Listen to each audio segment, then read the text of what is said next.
گریه بر درد فراوان نکنم پس چه کنم؟ ناله از سینه سوزان نکنم پس چه کنم؟ من که در ملأ عام نکردم زاری، گریه در این شب پنهان نکنم پس چه کنم؟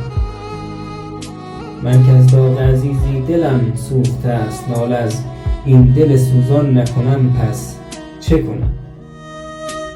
من که از شکستن دل به کسی دم نزدم، گریه بر این گل بیجان نکنم پس چه کنم؟ هرچه دیدم ز غم اظهار نکردم به کسی، گریه بر درد فراوان نکنم پس چه کنم؟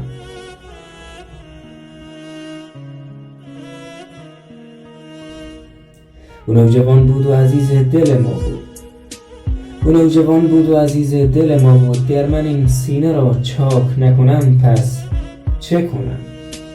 سن 18 قد رعنا و گل نوخندان، سن 18 قد رعنا و گل نوخندان، گر با این وصف او زجه و فریاد نکنم پس چه کنم؟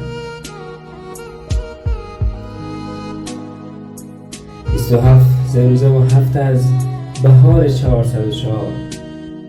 27 ز روزه و 7 از بهار 404، گر من این روز را روز سیاه یاد نکنم پس چه کنم؟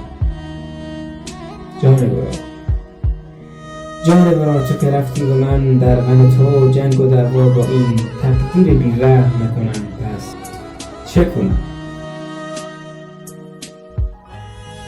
زبانم برای نبودنت باز نمی شود، زبانم برای نبودنت باز نمی شود، نظیر احمد تو بگو جان برار من چه کنم؟ من چه کنم؟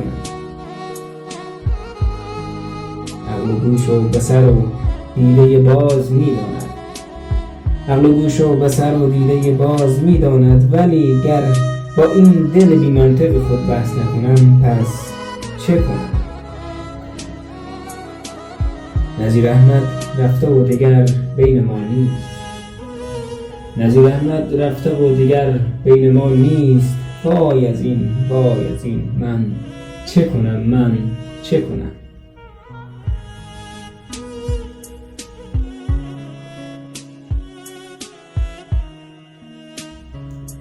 بعد پرپر شدنت ای گل زیبا چه کنم؟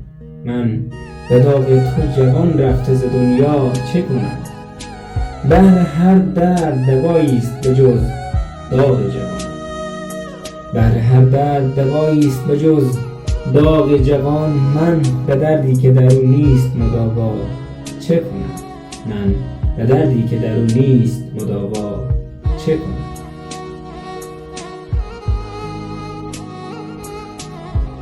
ای خدا، ای خدا خود بگو من چه کنم؟ من چه کنم؟ من افسرده در این عالم ماتم چه کنم؟ من افسرده در این عالم ماتم چه کنم؟ من چه کنم؟ من چه کنم؟